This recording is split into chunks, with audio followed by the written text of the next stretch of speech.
अब देखिए यहाँ पे हमारे पास क्या है, एक रेंज नाम का फंक्शन आता है, ठीक है, पाइथन का। जब आप फॉरेन के साथ रेंज को यूज करते हो तो बहुत ही अच्छा काम आपके साथ होता है। कैसे? देखिए, अभी जैसे कि सपोज करिए किसी ने कहा कि नंबर प्रिंट करो। तो हमने क्या किया कि प्रिंट करना शुरू करा नंबर। तो प्रिंट किया 1, प्रिंट किया 2, ठीक है, प्रिंट किया 3। और मुझसे किसने कहा कि ऐसे 1 लाख नंबर प्रिंट करो, तो क्या मैं ऐसे ऐसे करके लिखूंगा प्रिंट प्रिंट 4, प्रिंट 5? ऐसे क्या मैं लिखता रहूंगा? नहीं ना। तो यहाँ पे आपके पास फॉरेन के साथ आप रेंज फंक्शन यूज कर सकते हैं। आप रेंज में लास्ट रेंज आप डाल सकते हैं, कितने रेंज इसको बढ़ना है, ठीक है। अब मैं दिखाता हूँ कैसे काम करेगा। देखिए कोड पे आते हैं, कोड पे देखते हैं।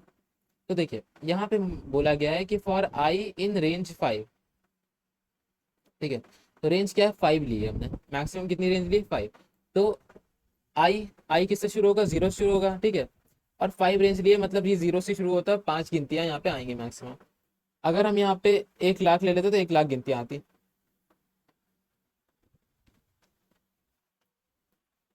देखिए अब यहाँ पे 1 लाख गिनतियां आएंगी, ठीक है। तो ये काम होता है इसका, ठीक है। इसको हटा देते हैं, क्लियर कर देते हैं। इसको पॉज करके देखिए यहाँ पे 1 लाख आ गई ना, देखिए ध्यान से तो, ठीक है।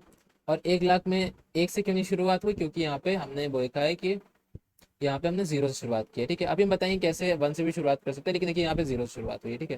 क्योंकि जब भी आप फॉर आई इन रेंज लिखते हैं, तो ये जो रेंज आप देते हैं ना, ये रेंज होती है कितने नंबर होने चाहिए। और जब आई आप लिखते हैं तो आई 0 शुरू होता है, मतलब इंडेक्स ऐसे नहीं होता, इंडेक्स 0 शुरू होता है, वैसे ही 0 शुरू हो रहा है। 5 रेंज तक किया गया तो 0 1 2 3 4, 5 नंबर होगा ना, 0 1 2 3 4, तो 5 नंबर आएंगे। और प्रिंट किया आपने आई को, तो देखिए आई में क्या आ गया, पहले 0, फिर 1, फिर 2, फिर 3, फिर 4, क्योंकि ये हमारा 5 नंबर तक चल रहा है, ठीक है। अब देखिए सेकंड एग्जांपल, आपको यहाँ पे सब समझ में आ जाएगा, ठीक है। तो हमें क्या करना है कि फॉर आई इन रेंज 2, 9 और 2 लिखा है। इसका मतलब है 2 से स्टार्ट करो रेंज को आई की। एक सेकेंड, बैटरी खत्म हो रही।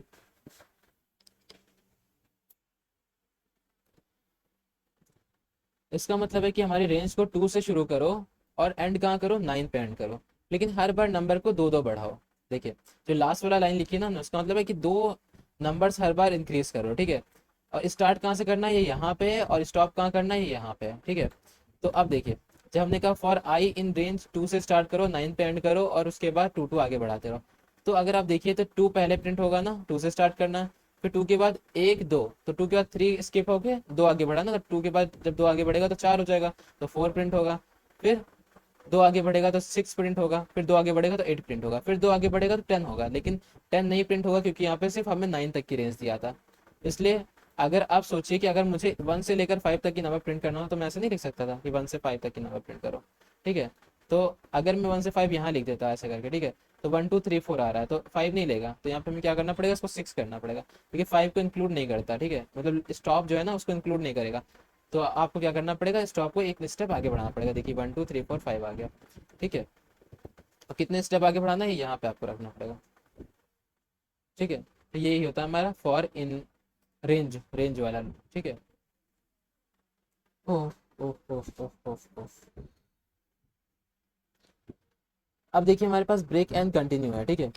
ब्रेक कैसे काम करता है और कंटिन्यू कैसे काम करता है? तो देखिए ब्रेक कैसे काम करता है, जब आप एक लूप चला रहे हैं, ठीक है, कहाँ तक की चला रहे हैं? 10 रेंज तक की, मतलब 0 से लेकर 9 तक की चला रहे हैं, ठीक है। 0 से लेकर 9 तक चला रहे हैं ना, जब 10 रेंज लिखी है तो स्टॉप रेंज होती है। तो मैक्सिमम 10 तक ही आना है, तो फिर 0 1 2 3 4 5 6 7 8 9 आना चाहिए ना। लेकिन जब मैंने कहा कि ये लूप चल रहा था, तो मैंने कहा कि if I is equal equal to 5, जैसे ही आई इक्वल इक्वल टू 5 आए, जैसे ही आई इक्वल इक्वल टू 5 हो, तुम ब्रेक कर दो इस लूप को। तो जब ये रेंज चलेगी 0 1 2 3 4, और जैसे ही ये आई 5 हो जाएगा, जैसे नेक्स्ट बार में आई क्या होगा? 5 होगा, ये क्या करेगा? ये ब्रेक कर देगा यहाँ से, ठीक है। तो देखिए 5 के बाद कुछ नहीं प्रिंट हो रहा। लेकिन अगर मैं यहाँ पे ब्रेक की जगह कंटिन्यू लिखता, तो क्या होगा? देखिए कंटिन्यू अगर मैं लिखता, तो इसने क्या किया होता है कि इसने सिर्फ 5 वाले को स्किप कर दिया होता है। देखिए 0 1 2 3 4 5, देखिए 5 स्किप है, 6 7 8 9, तो 5 स्किप है, ठीक है।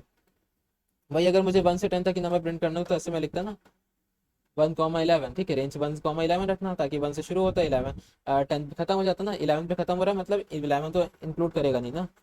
तो देखिए अब देखिए 5 क्या है? 5 यहाँ पे स्किप है क्योंकि कंटिन्यू कर रखा है। और अगर ब्रेक कर देते हैं यहाँ पे तो क्या होगा कि ब्रेक करने पे वो स्किप नहीं होगा वैल्यू, वो क्या करेगी वहीं से ब्रेक हो जाएगी कोड, वहीं से कोड चलना ही बंद हो जाएगा, टर्मिनेट ही नहीं करेगा, सिर्फ 5 आया कोड चलना बंद।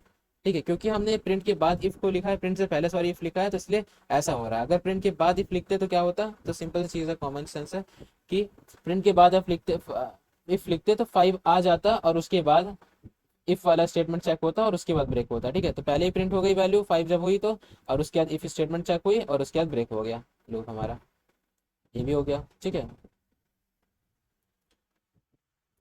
अब कोई आपसे बोले कि ऐसा करो, कि मैं कुछ और लॉजिक लगाता हूँ। ठीक है, कोई आपसे ये बोले कि ऐसा करो कि जब भी कोई इवन नंबर आए, ठीक है इसको मैं हटाता हूँ, जब भी कोई इवन नंबर आए तो उसको प्रिंट करो और ऑड नंबर को छोड़ दो। तो मैं कैसे लिखूंगा कोड को, ठीक है, सिर्फ इवन नंबर प्रिंट करना है। तो for I in range, for I in range even number से प्रिंट करना है। ठीक है, तो इवन नंबर कहाँ शुरू होगा, 2 से, और मुझे सपोज करिए 100 तक की प्रिंट करना है। ठीक है, इवन नंबर को 100 तक, तो 101 ले लेते हैं। ठीक है, अब क्या करेंगे, हम कहते हैं कि इफ, जब भी, हम कहते हैं जब भी इफ, जब भी, ठीक है, आई जो है ना वो डिवाइड करने पे 2 से नॉट इक्वल इक्वल टू 0 हो, तो वहां पे स्किप कर दो उस वैल्यू को, कंटिन्यू कर देते हैं वहां पे। तो इक्वल इक्वल टू नहीं, नॉट इक्वल टू, क्योंकि जावा नहीं, जावास्क्रिप्ट नहीं है ये। ठीक है, और बाकी क्या करो, बाकी इसको प्रिंट कर दो आई को। तो अब देखिए समझ में आपको क्या हुआ है कि हमने आई को शुरू किया 2 से, ठीक है, और 101 तक ही चला है, मतलब 100 तक की। ठीक है, और जब भी आई डिवाइड करने में 2 से नॉट इक्वल टू 0 होगा तो हम कंटिन्यू करेंगे, मतलब उस पर्टिकुलर चीज़ को स्किप करेंगे, ताकि जो ऑड नंबर है वो स्किप हो जाए। क्योंकि इवन नंबर क्या होते हैं कि वो डिवाइड करने में 2 से 0 आते हैं, लेकिन ऑड नंबर डिवाइड करने में 2 से 0 नहीं आते हैं। ठीक है, तो उसको स्किप करना था। अब देखिए, और 2 4 6 8 10 12 14 16 देखिए सब आ रहे हैं, सिर्फ वही नंबर जो इवन है। ठीक है, ऑड वाले नहीं आ रहे, क्योंकि यहाँ पे ऑड वाले को हमने स्किप कर दिया इस लॉजिक से, कि जब भी 2 से डिवाइड करने पे आई को रिमाइंडर 0 ना आए तो उसको स्किप कर दो, तो मतलब वो ऑड नंबर स्किप कर दो। ठीक है,